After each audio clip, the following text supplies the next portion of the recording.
La quatrième chose que l'on peut observer chez les pauvres, mais pas chez les riches, est le manque de formation continue.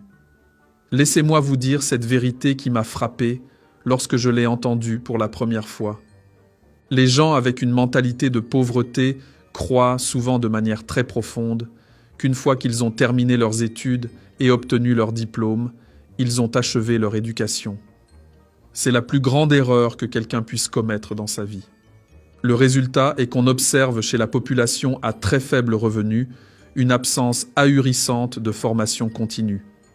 Ils se contentent généralement de leur salaire, de leur emploi et de leur routine.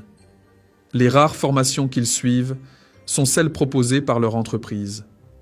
Une étude de Tom Corley, auteur de Rich Habits, a montré que 98% des personnes riches passent 30 minutes ou plus chaque jour à lire des livres liés à leur carrière ou à leur développement personnel, contre seulement 2% des personnes pauvres.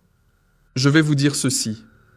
Dans l'époque où nous vivons actuellement, la seule compétence qui importe réellement est la capacité à apprendre de nouvelles compétences.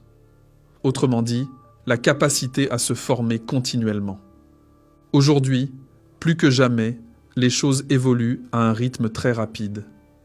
Chaque année, et maintenant presque chaque semestre, il y a de nouvelles tendances. Vous devez constamment vous former pour pouvoir saisir directement les opportunités lorsqu'elles se présentent. Le développement personnel et professionnel sont les moteurs du succès.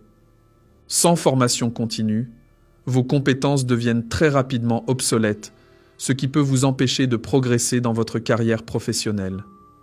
Soyez curieux, explorez de nouvelles pistes, cherchez de nouvelles possibilités, soyez à l'affût des tendances. Formez-vous continuellement dans les domaines qui ont le plus de valeur pour les gens. Les besoins et les envies évoluent constamment et vous devez évoluer avec eux.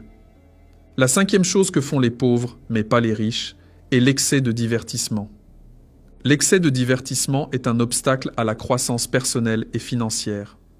Faites ce test parmi les gens autour de vous et dites-moi si cela est vrai ou pas.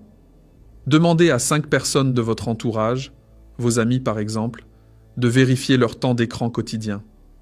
Vous verrez probablement une moyenne de plus de 5 heures par jour passées sur le portable, et les applications qui dominent leur temps d'écran sont des applications de divertissement.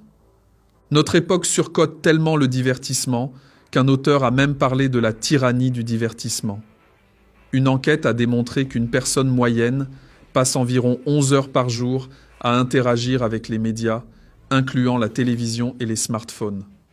Que ce soit la télé ou les téléphones portables, on consomme la chose la plus précieuse que nous avons, à savoir notre temps, sur des choses qui, au fond et honnêtement, n'en valent vraiment pas la peine.